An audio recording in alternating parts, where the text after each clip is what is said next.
చూడండి friends, night mid night అనమాట. ఇది 12:30 అవుతుంది టైము. బయట ఎలా ఉందో మీకు ఇప్పుడు చూపిస్తాను నేను. చూడండి, ఫుల్ గాలి వస్తుంది. అసలు చలి పెడుతుంది, అంత గాలి వస్తుంది. చెట్లన్నీ ఊగుతున్నాయి.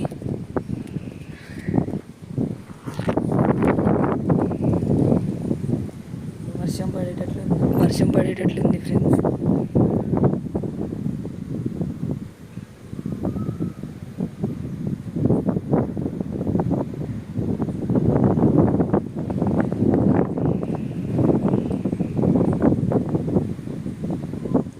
మీరు అబ్జర్వ్ చేస్తే గాలి సౌండ్ కూడా వస్తుంది.